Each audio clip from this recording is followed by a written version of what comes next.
You weren't broken, you just learned too early that showing pain meant being alone, and somewhere between swallowing your words and pretending everything was fine, you started believing that being silent was the same as being strong, but now you're realizing that what you called strength was actually just survival mode that never turned off. You walk into rooms and immediately scan for exits, not because you're paranoid, but because part of you is always waiting for the moment when you'll need to disappear without making a scene. Without being a burden, without anyone noticing that you were struggling in the first place. You don't talk about what hurts because you learned that talking about pain makes people uncomfortable. And making people uncomfortable means they leave. So you became an expert at carrying weight that was never yours to carry while smiling, just enough to keep people from asking questions you do not know how to answer. You feel most comfortable when you're invisible. Not because you don't want connection, but because being seen means being vulnerable. And being vulnerable means risking the kind of rejection that confirms what you've always suspected deep down. That maybe you're too much, or not enough, or just fundamentally different in ways that can't be fixed. You watch other people move through life with an ease that feels foreign, like they got an instruction manual you never received, and you wonder why simple things that seem effortless for everyone else, like asking for help or accepting a compliment, or believing someone actually wants you around, feel like climbing a mountain with no equipment and no map. You don't trust easily, and when someone shows you consistent kindness, part of you is waiting for them to realize their mistake and walk away because in your experience people stay until staying becomes inconvenient, and you've been inconvenient more times than you can count. You apologize for things that aren't your fault, you over-explain your decisions like you're constantly on trial, and you feel guilty when you rest because rest feels like failure when you've been taught that your worth is measured by how much you can endure without breaking. You're tired in a way that sleep doesn't fix, tired of performing normalcy, tired of pretending that the world makes sense when it never really has, tired of being functional, when what you really need is for someone to notice that functional isn't the same as okay. You have conversations in your head that you'll never have in real life because you've already predicted every way they could go wrong, every way you could be misunderstood, every way your honesty could be used against you. So you stay quiet and let people assume whatever they want because their wrong assumptions feel safer than your vulnerable truth. You rehearse scenarios that will never happen, prepare defenses for attacks that never come, and exhaust yourself with hypothetical battles because your mind learned that being prepared for the worst is the only way to survive it, except now you're so busy preparing for disasters that you can't recognize safety when it finally shows up. You feel like an imposter in your own life, like you're watching yourself from the outside, performing a character that everyone else seems to believe but you know is just smoke and mirrors, just carefully constructed responses and practiced expressions that hide the fact that you do not really know what you're doing, and you're terrified someone will notice. You don't celebrate your wins because celebrating feels like jinxing, like the universe will notice you're happy and immediately correct the mistake. So you downplay your achievements and deflect praise and convince yourself that any success you have is luck or timing or anything except the result of your own effort and worth. Here's what nobody told you. You didn't develop these patterns because something is wrong with you. You developed them because something was wrong with your environment, and your nervous system did exactly what it was designed to do, which is adapt to survive, even if that adaptation meant shutting down parts of yourself that were too risky to express. When you were learning how the world works, you learned that your needs were secondary, that your emotions were inconvenient, that taking up space meant taking something away from someone else, and those lessons got wired so deep that now even when you're safe, even when you're alone, even when nobody's watching, you still operate like you're walking on ice that could crack at any moment. You became hypervigilant without realizing it, always scanning for danger, always reading between the lines, always prepared for disappointment. Because preparation feels like protection. And protection is the only thing that's kept you from falling apart completely.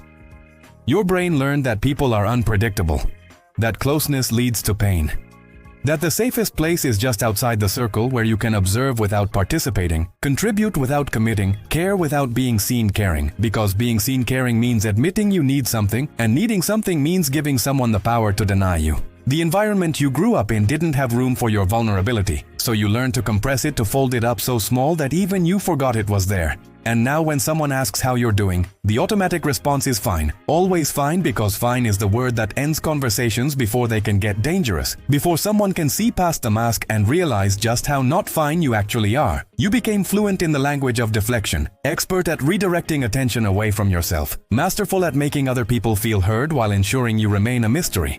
Because mysteries can't be disappointed and they can't disappoint others. They just exist in the safe space of unknown, where expectations don't reach and judgment can't land.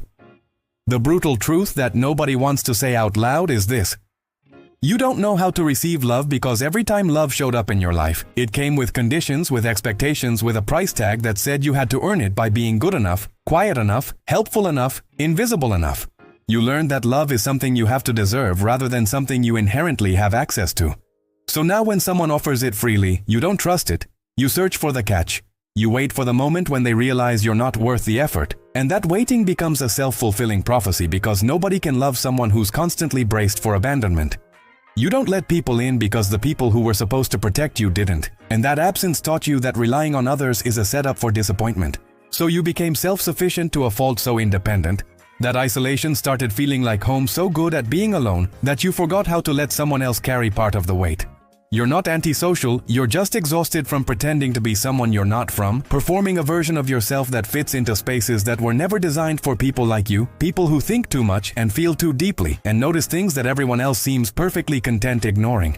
You don't trust compliments because compliments in your experience have been preludes to requests, softening you up before someone asks for something you don't want to give. So now when someone says something kind, you immediately wonder what they want, what angle they're working, what they'll expect in return for their words. You learned that nothing is free, that kindness is currency, that people keep score even when they pretend they don't. So you keep your own ledger. Making sure you never owe anyone anything. Making sure you're always the one who gave more, who helped more, who sacrificed more. Because owing someone means being vulnerable to their withdrawal. And you can't survive another withdrawal. You've already survived too many, already learned too many times that people leave when you need them most. That promises are just sounds people make when keeping them is convenient. That the only person you can truly count on is yourself, and even that feels questionable on the days when you can't get out of bed, or can't stop the thoughts, or can't remember why you're supposed to keep trying. You can start undoing this right now, not by fixing yourself because you were never broken, but by acknowledging that every defense mechanism you built made sense at the time, and it's okay to start dismantling them even if it feels terrifying, even if it means crying in places you've never let yourself cry, even if it means admitting that you've been carrying a burden that was never yours to carry in the first place. Start small. Notice when you're apologizing for existing, when you're shrinking to make others comfortable, when you're performing okayness instead of actually being okay. And instead of judging yourself for it, just notice it. Just acknowledge that this is what survival taught you, and survival isn't the same as living. Let yourself take up space in small ways. Say no without a paragraph of justification. Accept a compliment without deflecting it. Ask for help with something small, and notice that the world doesn't end when you admit you can't do everything alone. Find people who don't require you to be anyone other than who you are. People who can sit with silence without trying to fill it. People who understand that trust is built slowly and that showing up consistently is more valuable than grand gestures that disappear when things get difficult. Practice tolerating kindness even when it makes you uncomfortable, even when every instinct tells you to run or deflect or find the hidden cost.